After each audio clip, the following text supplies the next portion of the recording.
مامۆستا برادێکمەیە مەشروب بەخوا. چۆنە بێ برادرت مەشروب خۆر بێت؟ برادرم مەشروب بەخوا. ئێستا من چەند جاوتمە پێی مەخۆرەوە، ئەگەر بخۆیتەوە من ئاوڕەتیت ناکەم. ئێستا تقریبا هەفتەیەکە تقریبا دوو مانگ شتێک بووە بوازی ئاورد لەبەر من. دوای دوو مانگ ئێستا من لە کفری دانیشتوم، ئێستا هاتمە هەولێر. لە هەولێر دانیشم سێرەکەم ئەو ڕۆژەوتیان هەم خواردوێتیوە. ئەگەر من قسەی لەگەڵانەکەم گوناحبارە بم؟ والله وەکو قسە گەر ئامۆژگاریەکەی ئامۆژگاریکە، بەڵام نابێ ڕەفاقەتی بکەی بە هیچ شێوازێک. لا تصاحب إلا مؤمنة. ئەمە قسەی من نییە، قسەی پێغەمبەرە صلی الله عليه وسلم. ڕەفیقایەتی کەسێک مەکە ئیلا ئیماندار نەبێت. طبعا ئیمانداریش مەشروب خۆر نییە، ئیماندار داوێن پیس نییە، ئیماندار قاتڵ نییە، ئیماندار دز نییە.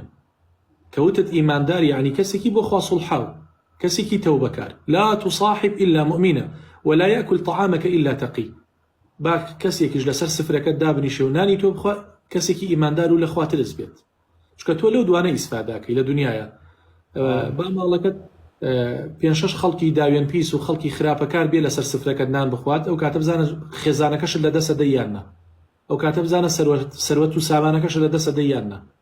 تو رفيقايتي إنساني خرابك الصاحب ساحب راد أكيشت المرء على دين خليله لسر ديني برادركت بي برادركت هر روشتو أخلاقي كي بيت وش همان روشتو أخلاقي أولا قريت لو زانكو إيا أقر قنجي بخرابكار بهاو بنيرباز وبوانا ناوي دركت بيت حاشا روي جنابتان تو لقر يا بصور رواهلين هيتش شد نكر بها هيتش شد نكر بيت هلان بخوض أمي إسفادي ليك يا أي جوك أو يا إسفادي ليك يا خريكي أو يجي قربان جان اینجا عادەتەن لەسەر مێزێ دابنیشە مێزەکە مەشروبی لەسەر بخورێتەوە.